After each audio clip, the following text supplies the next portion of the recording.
Hello, everyone. Thank you for tuning in to yet another season of the Inimitable Podcast. If you are here, it's because you needed to be here.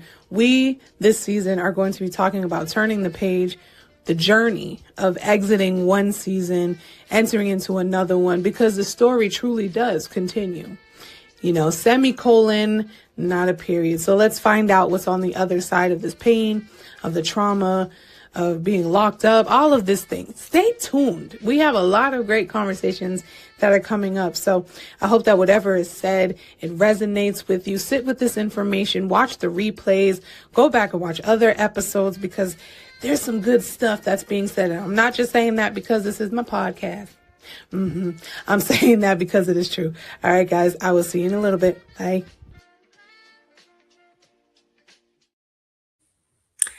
In a little bit, we are. Hey, hello. How you guys doing? I hope everybody is doing well on this fine Thursday night, Thursday evening. I've been sick for a week, y'all. So my voice is going to sound very deep. And anyone who knows me knows my voice is never this deep. But we are in overcoming something, a cold, the flu, I don't know. But I have my tea, and you should probably get your tea as well. Because this episode, Divorcing Survival Mode, has been something that's been resonating with me for a very long time. Because as everybody should know by now, not just because I am a part of the brown community, but especially because I'm brown, I'm a part of the brown community, that survival mode is something that we are often like stuck in as a people, because it's always something, right? If it's not our own community, it's going out, and then there's other communities, and then there's workplace situations and the political climate of it all. There's so much that's going on. And as a people, we're just like, when does it stop? So we're going to be talking about survival identities. We're going to be talking about post-traumatic slave syndrome, because that's still a thing. We're going to be talking about relationships. We're going to be talking about attachment. We're talking about a lot of things today. So again, excuse me, I will be sipping tea and or water throughout this time because I need to, quite frankly. And this is a lot about helping us as a people do a lot better, because survival mode is not where we want to be. Survival mode, it is supposed to be very temporary. Very temporary. Unfortunately, we get stuck in it because of life and situations. And, we always feel like we have to be on high alert. And, the purpose of survival mode, it then gets diminished because we should not be in survival mode. Like literally, like the chemicals and everything that's happening in your body. Yeah, no. So yeah, the physiological aspects of it we're going to be talking about as well, because all of it matters. You know what I'm saying? Like there's just a lot going on with what we don't realize, because we don't realize that we are definitely doing things that we should not be doing, tolerating things that we should not be tolerating, finding ourselves in situations that we should not be finding ourselves in, because survival mode is all instinctual. You know what I'm saying? We're going to talk about that as well. So as you know, please do share this with anybody, either right now. I would prefer right now so that we can be in the chat, but also, watch this. And if you feel like there's someone in your world that can benefit from this, like I say this all the time, please feel free to invite people, let people know, like, hey, bald-headed therapist over there. She has some stuff to say, and it can definitely help us as a community, because that's what I'm here for. This might be as loud as I can get. I'm going to try to project as best I can. But I woke up like this, like I did. My voice So take the sip of tea, give some more people time to come into the room, and then we shall continue. All right. So again, welcome everyone. It's just me today. Just a little old me today. Today we're going to be talking about divorcing survival mode. If you're just hopping on, welcome. I have been thinking about how to do this for a very long time. Divorcing survival mode was, or still can be, but it started off as like an idea behind making sure that people of color, especially, learn how to separate themselves from survival mode. Being a therapist, I've been doing this formally for about 8 years now, which sounds insane because it feels like so much more, but it's only been 8 years. And in my work, I have found that a lot of times, especially when I'm working with, the brown community, is that we're talking about survival mode. We're talking about how we got there, how we're going to get ourselves out. We talk about the mindset behind survival mode and the narratives that promote survival mode. So I was like, you know what? I think this is information that the masses need. So this might be like a nice little introduction to maybe a paid course later on that you would find on my website. Stay tuned. Because I do believe that this is information that we most certainly as a community can benefit from. So let's talk survival mode. Let's get there first. So the important part about survival mode is that our bodies do need it literally to survive, right? It is a mode that our body kicks into, that fight, flight, freeze. When you're in the midst of danger and something happens, and it's like, we got to do something, right? Straight instinctual, created to allow you to survive. That is literally survival mode. That's not the like actual definition, because I'm sure there's more words in there. You know what? I'm on a computer. Let's find the actual definition of survival mode, because I am a teacher by nature, so it happens. Survival mode is a state of chronic high stress or trauma-induced activation of the nervous system where the brain prioritizes immediate safety and essential functions over long-term health, leading to exhaustion, anxiety, and a fight, flight, freeze response. It manifests as a constant hypervigilance, emotional numbness, irritability, and difficulty concentrating.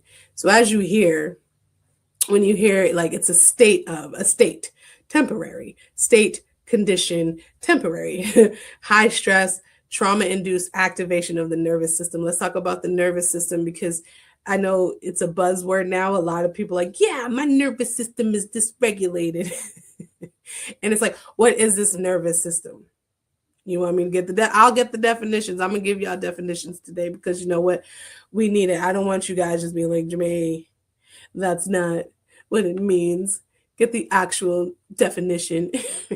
So, the nervous system is the body's primary control and communication network, managing everything from voluntary movement to thought to thought to involuntary processes like digestion and breathing. It consists of the central nervous system, the brain, and the spinal cord, and the peripheral nervous system, the nerves throughout the body. So basically, your nervous system, it runs down your spine. Your spine is the way that information is communicated from your brain to the rest of your body. Okay. Your nerve endings are necessary because we have them in our fingertips and in the rest of our body, hence why we can have that sensation of touch. That is, so basically, the nervous system, as you found out, it takes care of digestion and it takes care of your breathing. Hence why maybe you don't do it, but I know I do it when I'm trying to regulate. I'm rubbing my stomach all the time. I didn't realize that until I started doing some research on your nervous system and finding out that it really does kind of sit in your stomach. And I said, well, no, that makes sense. why I'm always rubbing my stomach, because it's a form of me that I didn't know subconsciously. I guess I did, to regulate my nervous system. So in this fight, flight, freeze part of survival mode, your nervous system activated. It's dysregulated, right? And so all of these parts of you are kind of activated, and it goes from, your logical side of the brain, I think, just kind of shuts off, because it's like, I don't need logic right now. I just need survival. So this is pure instinctual. This is like that animalistic, I got to survive here. Okay. I don't know how we're going to get out of this house. I just know if I got to bust through a window, I'm going to bust through a window. Logically, does that make sense if you're living like on a few floors? No. But again, instinctual for survival, I got to get out of this building, right? So your nervous system is activated. All of the blood is rushing to your muscles so that you can fight or flight, right? And unfortunately, there is that other F, which is freeze, which is when, like, it's the equivalent, like when you see those movies of, like, when someone saw like a really big dinosaur, or someone saw like a really big animal or a lion or something, and they get stuck. Like their mind is saying, you should probably run, but the body's like, nope. And it gets kind of stuck. Yeah. So like that is supposed to be activated in times of distress, right? Because that's what we were talking about when we were talking about the survival mode. High stress, trauma-induced activation, right, of the nervous system. And then it's like your brain, like I was saying, your brain prioritizes safety. Safety first, okay? The body does not like to be unsafe. The brain does not like for you to be unsafe. The brain is conditioned to keep you safe at all times, okay? And so for a lot of people who unfortunately have suffered trauma, that part of the brain is activated way more than it needs to be, because when it's repetitive trauma, your brain doesn't know the difference between, like, oh, this is an imaginary situation or an imagined threat versus an actual threat. So it just treats the two as one. So right now, in these moments of like this is why you have unfortunately trauma survivors that are real, like, finicky and or hyper vigilant. They're always worried, always on edge. Everything's a threat, right? Your body, like I would say, it likes to take screenshots during times of stress. So this is trigger warning. Just want to say that right now. But we got to get the teaching part out, so then we can get into like what is divorcing survival mode about. We're gonna get there, right? So these screenshots, all senses are activated in a moment of trauma, right? This is why, unfortunately, for someone who may have been battered by a partner around breakfast time, the smell of pancakes is activating. That's a trigger. Being in the kitchen can be triggering. The smell of blueberries, if they were making blueberry pancakes, that can be activating. The feel of the batter can be activating. Why? Because your brain is taking in everything in that moment. Because essentially it's like, okay, so what do we avoid next time? That's why people who get into car accidents, it's hard for them to get back into the car, because your brain has correlated car danger. So therefore, we don't walk ourselves willingly into danger. So therefore, we don't get in the car, right? Or if we were unfortunately sexually abused, the person was wearing a red shirt. Any red shirt, it's like a trigger, because again, your brain is taking all of these snapshots and all of these triggers are happening. And so in moments of trauma, again, when your brain can't distinguish between, oh no, we're fine. This is a whole new situation. We're not even in that predicament anymore. We're not even in that physical city, state, country even. We're not there, because as the book says, the body keeps score. The body is remembering all of this pain. It's remembering everything that we just suffered through, the screenshots. It took it. Okay. Every scent, every touch, everything we tasted in that moment. Or like, I heard a story where a lady was battered and she drank coffee, and her coffee, the blood on her mouth intertwined with the coffee. She couldn't have coffee for months because her brain would literally taste blood with and it sounds crazy, but I'll tell you, the mind is a dangerous yet very complex, very beautiful thing, right? So all of this is activated in trauma. And then we hit survival mode because our brain can't distinguish between what's a imagined threat or a partial threat or not a threat at all. It just feels the same versus an actual threat. So it intertwines the two. And so the reason why this is something very strong for brown folks is this post-traumatic slave syndrome. I'm sure many of you heard it. The basis of it is that we are a traumatized people for generations, right? Because when slavery had entered into this America, you know, it was, we were designed or conditioned as a people to always be on alert. Our families were broken. They try to break down our mental, our belief in ourself, our confidence in self, even being a being, right? Even all of this stuff. And so unfortunately, trauma and PTSD and depression and anxiety, these are genetic. Okay. There's genetic precursors that, anxious parents can create anxious children. Depressed parents can create depressed children, and so on and so forth, right? And as a people, we had to deal with not just people and ideologies, but systems as well. And because there are systems currently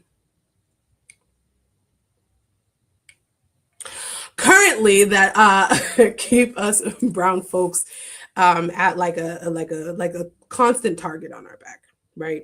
Where the glass ceiling effect, I know I've talked about it plenty of times uh, in other videos, but the glass ceiling effect, they said it's mainly for women, but it's for black folks. It's like, no, you can be a CEO, but the reality is you are still answering to a white male somewhere, right?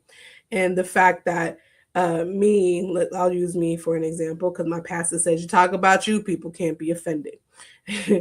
They still get offended, but hey, even me, the license, the coming up doctorate, y'all pray for me. Uh, all of these accolades that I have, I will still make a very vast decreased amount if than my white male counterpart. Like, I don't remember the exact numbers, but I remember going through a training and it said that with the same credentials, same education, same literally everything, right? A female will make like thousands of dollars, if not hundreds of thousands of dollars. Maybe not hundreds of thousands, that might be a stretch, but tens of thousands of dollars less than her white male counterpart, just because he's white male. And so again, there's systems, that school to prison pipeline systems that America won't necessarily be honest about, but we all know are there. So there's systems, there's ideologies, there's people that we are constantly being burdened down with, and we're constantly having to fight to be seen, fight to be heard, fight not to fall under stereotypes, fight not to fall under the status quo, fight to be taken seriously as a professional, fight to be taken seriously as a person, like to be considered 3/5 of a person for the amount of years that's insane. How are you partial person? What does that mean? Or like you're only necessary in slavery days, and they would look at how many scars you have on your back. Like this is our history, right? And so the post-traumatic slave syndrome is basically saying like we are traumatized because as a people, the moment our feet touch this soil, it has been trauma. And so sometimes we never quite kick out of it, and let's explain why. If we as a people don't have the language of healing and confronting and conflict resolution, and finding ways to heal, and give a voice to the pain that everybody else has silenced, I can't teach that to the next generation if I don't have it myself. And so, they have these Gen X and the boomers, and then the millennials, and then the Gen Zs, and what's after them? the alphas, and now we have the omegas. Okay. So we have a silent generation that doesn't talk, right? And then we have generation, I think those are the Gen Xers, or is that the boomers? I don't know. One of them was a silent generation, right? And then you have, if you are a silence generation, that means you're not talking. You're not sharing, like, hey, so yeah, this is something that is in our family, right? My mom, uh, when I started to be serious about dating, she's like, you better know the bloodline, Jermaine. And I'm like, what does that even mean, girl? What? I'm like 15. What are you talking about? And it wasn't until I got older where I'm like, okay, so she's talking about know like what kind of familial patterns exist. So like, are they alcoholics? Is there addiction in their family? Are they gamblers? Is there sexual addiction and perversion in the family? Like, know the bloodline. I said, okay. Mm-hmm. Good to know. I don't know if I needed that at 15, but I guess you never know when it's too soon. And that's another thing. Might I just put a pin in that? I think we have to be mindful of the amount of information we are giving people, our children, and the messages that we are feeding them as children that turn into something. I literally was just talking to one of my male clients, and we were talking about that narrative of being a Black person and always having to be aware of your Blackness, right? Your tone, watch your tone because you don't want to come off too aggressive. Don't talk too much with your hands because that can come off as aggressive, but also don't keep them in your pocket because now that's threatening. And so like, it's like, what is the right way? And I seen this video where it literally was talking about these are the messages that we're getting from like adolescence or childhood into adolescence of, young boys are told, don't walk with your hands in your pockets. Don't walk around with the hoodie on your head. I'm sure it's cold. And, whether it's broad daylight or at nighttime, like be mindful of how you carry yourself. And people are going to cross the street. Certain people are going to cross the street when they see you coming. Like all of these messages are being told to a young child who's like, what are you talking about? Like my brownness, my body is a threat. My skin color is a threat. And, when it's given, information is given and the brain can't quite comprehend and conceptualize, like, what is this person saying? The way that they're receiving it is, I'm a threat. I'm not even trying to be a threat. I might be the kindest, nicest.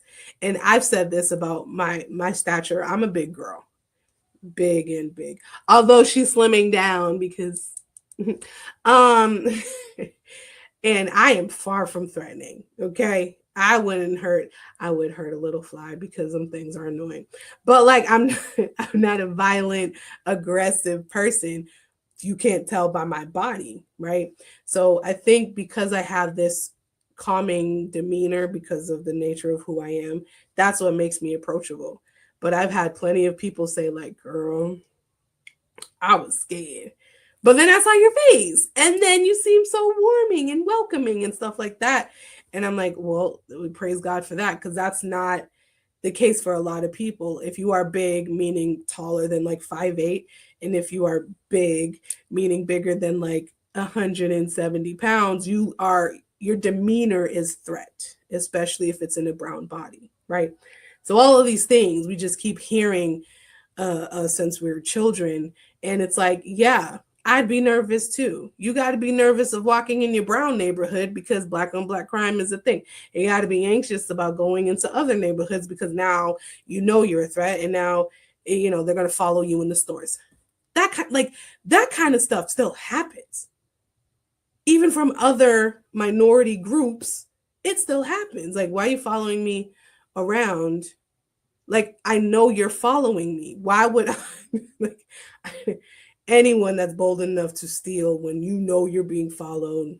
Hey, but it's like, but we're not the main culprits. You know what I'm saying? If you think about school shootings and stuff like that.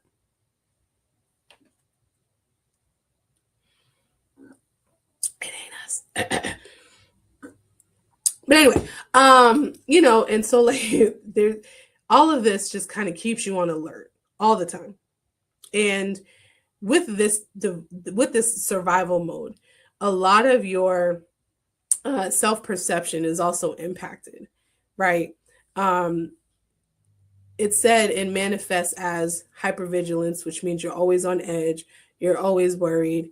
Irritability, we get talked about that, like, oh, you're angry. Why are you so angry? Why are you angry? Why are you so frustrated? And it's like, I'm not, but like I get treated certain ways. And so, yeah, that's irritable. Hello. Difficulty concentrating and emotional numbness. So let's talk about emotional numbness, and then we're going to talk about difficulty concentrating. Emotional numbness, as a people, we numb so bad. Okay. And again, if we were never taught the skills and we don't have the language and we don't have the proper access to resources, and we're not given information like this, because things often go misdiagnosed. We're going to talk about that as well when we talk about the difficulty concentrating. But when you get to a point when emotions are unsafe in your body, we, especially as women, we dissociate.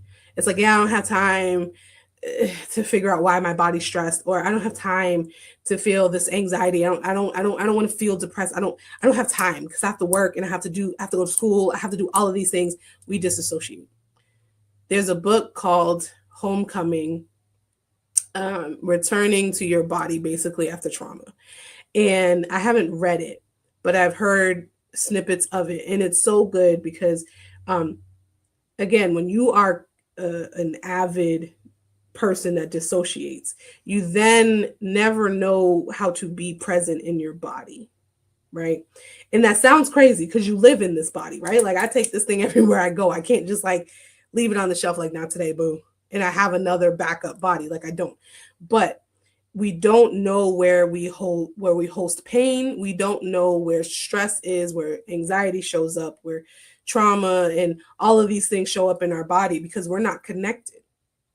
There is, and I'm going to say this, and please hear me. There is such a thing as being misaligned internally. Your mind, your body, and your soul can be so disaligned that you're one physically, but your thoughts are doing one thing, your emotions are doing something completely different, and then your body and your behaviors are on a whole different wavelength. And then spiritually, we trying, right? And that's traumatic when you have a misalignment, because the Bible talks about a double-minded man is unstable in all he's. This is the double-mindedness. It means we're not in agreement as a whole, as a body. We are not in agreement, and survival mode does that. Survival mode, again, it is instinctual.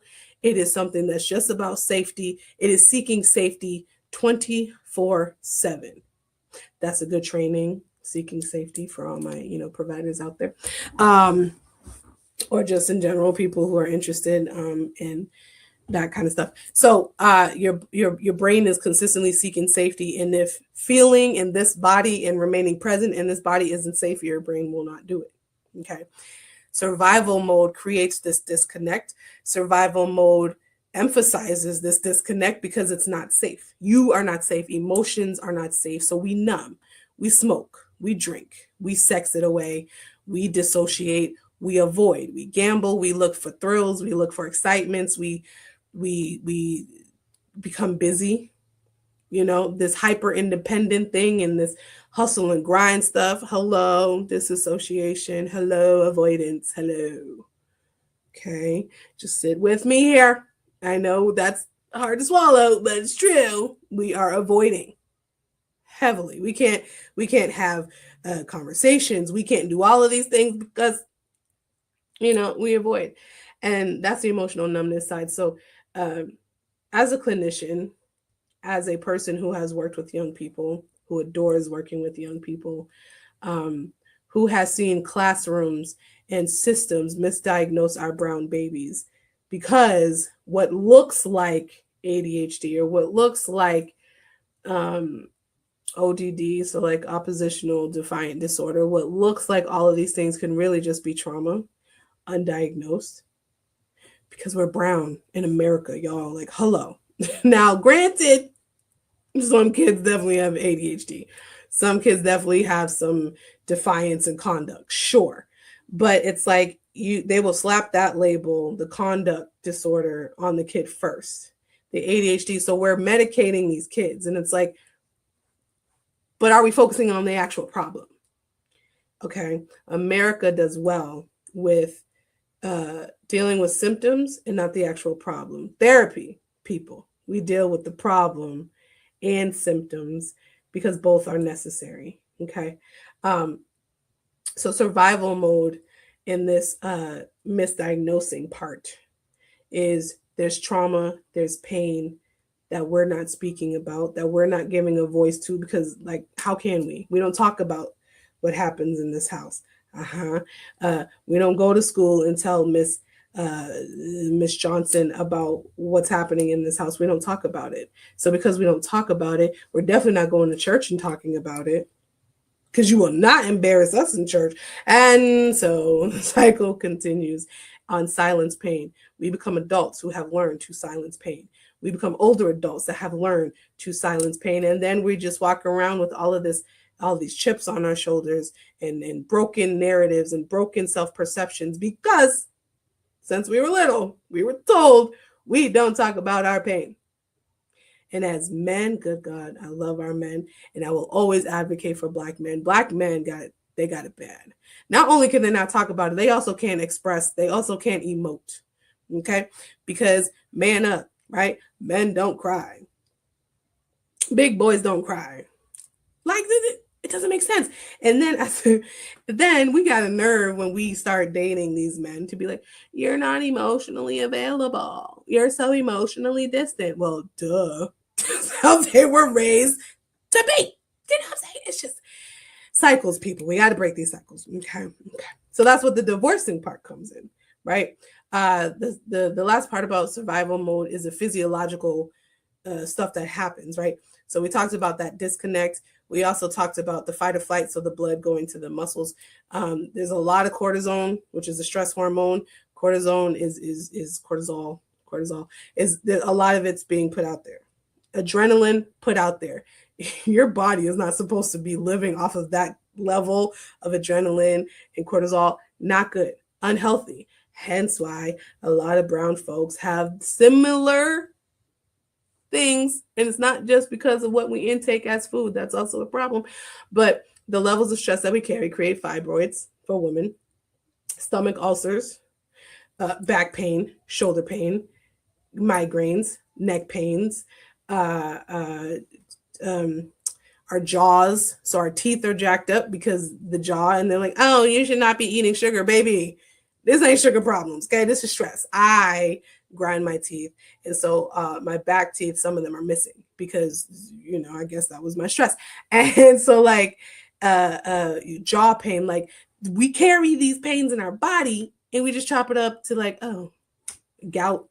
We just chop it up to, oh, I just must be eating an unhealthy lifestyle and da-da-da-da. It's like, sure.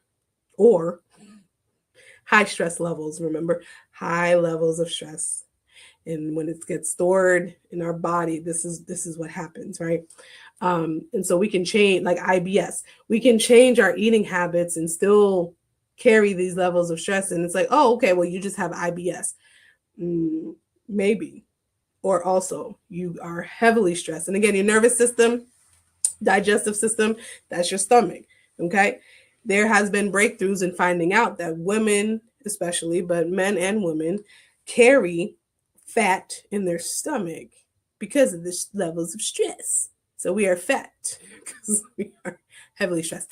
That's not funny. So yeah, all of these things are physiologically happening. Okay. Here's why we need to divorce survival mode if you haven't caught the drift yet. Because it is negatively impacting everything we do. Everything, every area of our life, our personal life, our professional life, our relational life, our spiritual life. It is all being affected. I can't spiritually stay connected to God and be humble and be submissive to his will and all of these things if I'm like, this isn't safe, sir? Like, I hear you, but this faith thing that you're asking me to do, no. I believe, like the man said, I believe, but help my unbelief. Sometimes our unbelief comes from survival mode because life has conditioned us and trained us to look at things a certain kind of way, right? And then we have relationships with family and loved ones and romantic relationships, right? I can't do relationships healthy because I don't even know what safety is. I don't know what emotional safety is. Probably never had it. I don't know how to be a safe space, yet alone safely sit in a safe space. Now, this sounds insane, and I'm sure it does, but anybody who is stuck in survival mode, even safe places become unsafe because it's like, the skepticism of it all. Like, you're too nice. Why are you so nice? Why are you so quiet? Why are you so agreeable? What why aren't we fighting? I had a friend who literally said, I don't know if this person loves me if we're not fighting. And I said, okay, tell me more. And they said, because not like physical fighting, like we're not talking about punching, but we're talking about like fighting, like arguing, because that's how I know you care. Because people who care, they talk and they fight and they argue. And it's like, that's okay. That's one way of how people express love, sure, I guess. But that's what they grew up with, right? So you live in a home where everybody's yelling and arguing. It's like, yeah, but we love each other. This is how we show love. And it's like, okay. And again, we take that information, we form a narrative, and then we grow up and we're adults who are now engaging in relationships. And it's like, this is how it's supposed to be. We're supposed to argue. That's love. That's how I know that you in this with me. If we fighting. Or you'll get other people who the people pleasing part, right? Like, whatever you want, babe. I'll just whatever you want, because that's safe.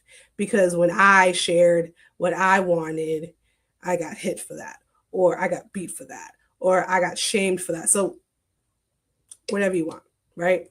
This constant fear of threat, this constant fear of losing, this constant fear of something is costing us relationships and healthy living because we don't know how to separate from it. We now develop these survival identities, right? The fixer, the caregiver, the hero, the problem solver. These are good. Some of those are good. Like, who doesn't want a caregiver? That's nice, But why I'm caregiving? That's the issue. What did my identity get rooted in? Is it rooted in happy, healed perspectives, or I can't see myself outside of survival? I can't see me doing anything outside of survival. I can't think long term because survival is not long term. It is very short term. It is very in this moment. These are people who won't take chances and won't allow themselves to expand their imagination because that's not safe. And again, survival mode is all about safety. These are people who you're just kind of like, so your 5-year plan, what does that look like? And it's like 5 year. I'm trying to get through the next 5 days. You're talking about 5 years from now?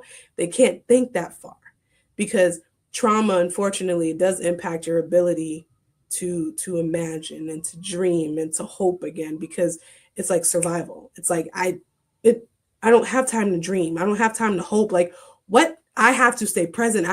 These are the most logical thinkers are usually stemming from survival mode. Why? Because although it is instinctual, you start to develop an identity around this where it's like, So this gut feeling thing, I'll listen to that. But emotions, they fail me every time. So logically, I have to make my way through this. Logically, I have to have strategy on how I'm going to survive. These are the people who walk into a movie theater and they saw everyone with the black shirt, every exit, they know where it is. They are the ones who are like, hey, did you see that tall person over there? Just something ain't right. These are the people that you're just like, yo, chill out. And they're like, I am chill. What you mean? This is their means of survival. Mm-hmm. The ones who walking in a crowd and they're constantly looking around, scanning the room, scanning the situation. Like, no. I know who's there. I know who's over there. Mm-hmm. I saw him 5 minutes ago. I already knew he was there. This kind of thing. Or like, yeah, I knew that fight was going to break out because they were arguing and I seen it. And it's like, when did all this happen? Oh, while y'all were over there talking, I seen the whole thing. You know what I'm saying? They are constantly scanning because this is their way of staying safe. Now, I'm not saying don't keep your head on the swivel because the way things are these days, sure. But I am saying you don't have to do that everywhere you go all the time because you are not in constant danger. Now, this takes a lot of narrative work, a lot of reframing and deconstructing of narratives because they sit in it. They sit in this idea that nowhere is safe. People aren't safe. Situations aren't safe. People are unpredictable. So I always have to be ready. That's the hypervigilance part. Divorcing survival mode is finding a regulation to that nervous system. It is finding that internal peace. It is shutting off all of the hamsters because they have multiple hamsters on multiple wheels in their head, just constantly going.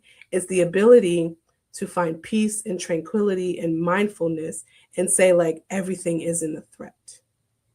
If I spend this extra $50, it's not going to send me into poverty. You know what I'm saying? It's when you're not chasing those negative narratives anymore. It's the ability to say, like, I'm okay. Is everything going to be perfect? No. It probably never will be. But is it okay that everything's not perfect? Yeah, I can manage that. Survival mode, it creates this like manager internally. I have to manage everything. They probably have some controlling tendencies, not necessarily controlling other people, but sometimes it can look like that. But control is safety for them. So if I'm not in control, I am not safe. So therefore, in order for me to maintain safety, I must stay in control. Okay. That's that negative feedback loop that we get ourselves into. What the feedback loop is something is triggered, right? So something created stress. My brain says we got to do something to address this stress. Unfortunately, whatever that action is, it creates more stress. And so now we're trying to alleviate that level of stress that we just thought we were alleviating the first stress with, but now we created more stress. And then it's just a loop because it just never stops. It's just more stress upon more stress, right? Again, in their minds, control equates to safety. But then on the larger scheme of things, you can't control everything. That's why a part of divorce and survival mode is understanding here's what I can control, here's what I can't control. I'm going to focus on what I can control. I can't control people. I can't control my job situation, environment, but I can control me. I can control how I perceive things. I can control what I say. I can control how I respond. And that's what I focus on, right? Divorcing survival mode is also divorcing those survival identities. I don't need to be a fixer. I do this for a living. Okay. I walk people through dark moments. I guide them through dark times. I help them process and sit with things. I do not need to do this outside of my therapy sessions because, quite frankly, I had people tell me, like, Jamette, you're expensive now. If they ain't paying you to do it, boo, don't do it. Know your worth, kind of thing, right? I say, you know what, you're right. Y'all ain't paying me. I hate when people like, oh, you're a therapist, so you're gonna psychoanalyze me. Are you paying me to do that? I don't even do psychoanalytic theory. Thank you very much. Because me and Freud, we would have had some words back in the day. Because I would have been like, no, and don't you think this has anything to do with my dad issues? Because what we talk about right here has nothing to do with my parents and no Oedipus complex and all this stuff. Come on. No. The heck, sir? But anyway. So uh like once you divorce these survival identities, you realize I don't have to keep showing up for people that are hurting me just because I need people here. I no longer am desperate for validation and attention and feeling a sense of belonging. Do I want it? Sure. Is it a desire of mine? Yeah. Am I desperate for it where I'm willing to do anything to obtain it? No. Divorcing survival mode means I now give myself choice. I give myself permission. If I don't want to overwork myself, I don't have to. If I choose to, I understand that there's some consequences attached to those, but I'm not gonna feel the need to like, why are you sitting down, girl? We got stuff to do. Like, come on, come on, come on. You got to do this. Like the constant to-do list that just never ends. It's like that CVS receipt that just like can go as long as your hallway, and you're just like, oh god, like this is insane. Yeah, divorce and survival mode gives you choice. It also allows you to face family patterns or face just patterns in your own life. And it says, I can work on this and I can manage this, but I'm going to do it in a steady pace. And I'm not going to feel that urgency. I'm not going to lean into that urgency or lean into that anxiety and say, like, oh my God, it has to happen. It has to happen. If it doesn't happen now, it'll never happen. Like the hamster wheel. It's just the hamster wheel might still be there, but at least it's one hamster, one wheel, and it's slowing down. It's like, okay, I can do this. It allows you to see yourself better. It allows you to love on yourself deeper because survival mode is just, again, instinctual. It is make it through this moment. It's not planning a life. It's not planning a future. It's not thinking, who do I want to be in the future? What's the vision for my future? Who's with me romantically, platonically, my friends? Who, like for me, if I have a vision for who I'm going to be, what kind of husband do I think will match that and run a parallel with it and support me and not get that jealous, like, oh, she might be making too much than me, or like I can't keep up with her because all of this other stuff. It's like, okay, all right. What kind of friends do I need around me? Do I need people that are just like, oh yeah, that's just Jermaine with her little business, doing her little thing or whatever, or the opposite, where it's like, oh wow, look at you, Jermaine. Like I seen you on Oprah, girl, manifesting. You know what I'm saying? Yeah, I seen you on TV, on that platform, and speaking to the masses, helping young people heal, helping women of color heal, helping men of color feel empowered, And then I seen you, and it's like, remember me, girl? Like no, because when I was in the trenches, crying and doing all this other stuff, where was y'all? Let me tell you something. I learned that sometimes God will isolate you from people because when He bring you up, can't nobody take credit for that. Not a soul, because He's like, that was me and her. Okay, I mean mainly him, but like we collaborated and we did the work together, and so He's like, no. Now I understand the verse that says, let your light so shine before men, that they may see your good works, but that glory goes to Him, and that's where I'm at. It's like, yeah, y'all can see all this good stuff that Jermaine's doing, but trust and believe, baby, this is Him. Because I listen, my hand with that white towel was cocked back for a few months, and I was like, I'm not doing it. I said, sir, we're done. But divorcing survival mode gives you a level of resilience and perseverance and, yes, strategy and awareness of like, but there's more. not more on a negative side, but something good's going to come out of this. And I'm not just dealing with this for me. God taking me out of this is not just so I now only have a testimony. It's so that whoever I encounter down the road will be able to say, because, and this has been my life's goal and a legacy that I've wanted. I've always dreamt of hearing, Jermaine, because of you, I kept going. Or because of the testimony you shared, I found hope in my life.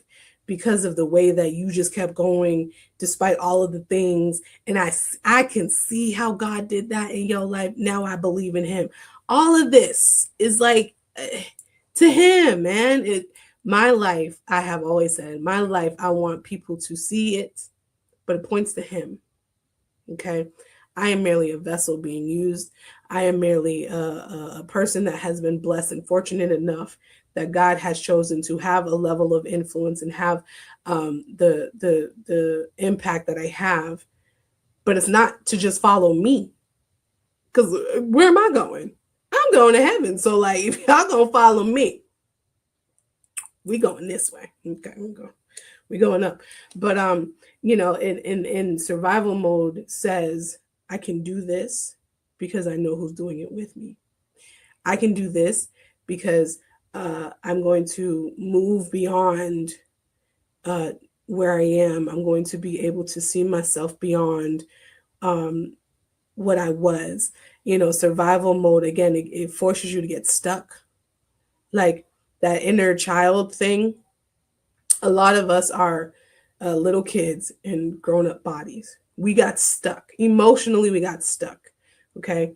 This is why we are having whole adult tantrums because there's an inner child here that got stuck. And she or he never got the permission to heal because no one ever paid attention to them. No one catered to them. Emotionally neglected children are often frozen at a certain age because, again, emotions weren't safe. Divorcing survival mode brings you home to your body. It creates the alignment that we've all needed, always wanted, but can never achieve.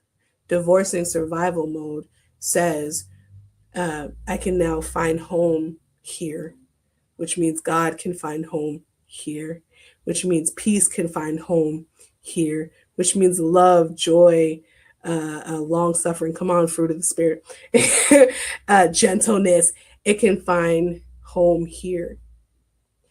I think it's a beautiful thing when you can find a female who was once in survival mode. She can be okay with softness. I have this, I made this, y'all. I don't know what y'all see. I made this, okay? And as you know, I didn't always have a bald head. I had locks. Or maybe you didn't know. So there you go. I still have one left. She's here, But, people ask me all the time why I cut my hair. There's a lot of reasons. But this, so this is burnt wood. This is wood and I burnt. And it says my softness is my resistance. Because as a female, as a Black female, Black woman, it is sometimes not safe to be soft. And, I have, me and my best friend have constant discussions, where he's my mirror and he's just like, do you see yourself? Do you see it? And it's like, yes, Darren, I see it. The other day we were talking about my passive aggressiveness and my attitude and my tone and all this other stuff. And I'm like, yeah, but I'm choosing softness now. I don't want to come off any type of way because before then I really was in a fight. And I'm not a fighter, but I was fighting everything, including myself, including God. I was fighting everybody because I was like, no, I was resisting everything because I just was like, y'all don't understand what I'm going through right now. So all of y'all respectfully back up, So now divorcing survival mode allows me to choose softness. And for men, allowing yourself to be emotionally expressive and safe, that's beautiful. Okay. Emotional intelligence necessary, mindfulness necessary, self-awareness and intellect necessary, an awareness of your patterns necessary. Okay. This is what divorcing survival mode looks like. It literally looks like giving yourself permission to finally heal, permission to move beyond your environment, permission to step out of those jail cells that have been opened a long time ago because God opened those doors, but for whatever reason, we couldn't quite leave because of the mentalities that we were holding, because of the fears that we were holding, because of the discomforts and the narratives and the negative messages and survival. Okay. Again, the hard part about survival mode is that everything is perceived as a threat and all you want to do is survive. Divorcing survival mode gives you permission to live. It gives you permission to live with integrity. And as my tagline has now become, to live in purpose, on purpose, with purpose. That is what we are striving for when we are divorcing survival mode. This abundant life that Christ has given us. The abundance is found in Him, but the abundance is found when we are taking on that safety of being led by the still waters. That has been that verse has really been sitting with me, because when my nervous system is dysregulated, baby, she dysregulated, okay? And I was watching a sermon, Social Dallas, Pastor, what's the name, Robert Madu. He is talking about, he has a series about rest. And I was listening to the first two, and I'm just like, I don't know or haven't known how to rest, because I'm always going. Y'all know me, Jamaica doing about 7 things. You can guarantee she's doing about 7 things like quarterly. Okay. I'm preparing for an event. Occupy Your Space, May 30th. It's in all the socials on the website. May 30th, PBD, Massachusetts, 3 to 6:30 p.m. Plug. We ain't gonna say shameless plug. We plugged it. Okay. USB or USB-C. It's plugged in. May 30th. Planning planning an event, going to school, getting all of these degrees and licensures and all these things figured out, trying to run a business, trying to do ministry, trying to help the world heal. She's always doing something. And I realized maybe I don't know how to rest. Divorcing survival mode allows you to rest by those still waters, because He's going to lead you there.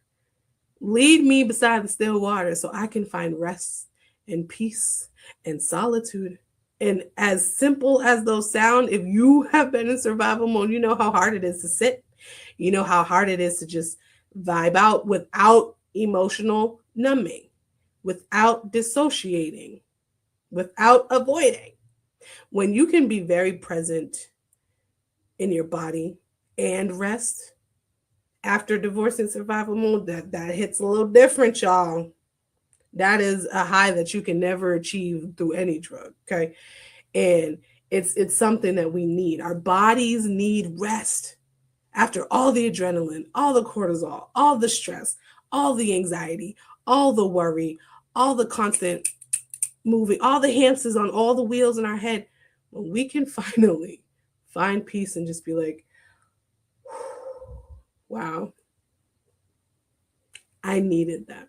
Okay, so there's a little snippet. I hope you guys got something from it. I hope that there was something that was said that really resonates with you. And, like I said, this might be just an introduction, a nice little freebie, a nice little Jimmy Jim, or a little teaser, if you will. There you go. A little teaser of a course that I will be posting on my website. See, there goes another thing I'm going to be doing. Posting on my website. It's not going to happen before May. I'm going to tell you that, because, again, the event, May 30th, is coming up, and April is a crazy church month for me. So it's coming. just not before May 30th. So stay tuned with that one. But I hope something that was said, it resonates with you. I hope that you are able to feel seen and heard and valued, and you gain some knowledge and understanding. And if you need to go back, that's okay. It's going to be here. Okay. So catch the rebroadcast, rewatch it, watch it with some friends. And as I say, after every episode, stay tuned for the video that's coming after it. There are announcements on there right now. They're just my announcements. But if you have an announcement and you fit the brand and you want me to announce it, let's talk. Let's have a conversation. Next week, Dr. Danny is back in the building. And we talked about narratives and stuff like that. We're going to be talking about overcoming negative narratives, because people say things, we say things, narratives are created, and we got to learn how to overcome it. Okay, we got to learn how to divorce survival mode, overcome these negative narratives so that we can continue. So next week, I believe that's the second of, it's right before Good Friday. Yeah. Come on in as we get ready for a holy weekend, you know what I'm saying? And I will catch y'all there with Dr. Danny, 7 p.m., April 2nd. And y'all be blessed. And I'm going to sip on this tea and go to my sessions and then go to bed. All right, guys. Bye. Hello, everyone. Thank you so much for watching this episode. I hope something that was said truly resonates with you. And if it does, please feel free to share it. Maybe there's some other episodes that you haven't seen, and I have a ton of them. And so you can go back and watch them. I make this video at the end of every episode because there's some announcements that are coming up, announcements that are mine and maybe other people's, because I'm all about healing and wellness for the community. All right, because I am an intergenerational healing clinician and advocate. So stay tuned. If you need me, you know where to find me, guys. All right, bye.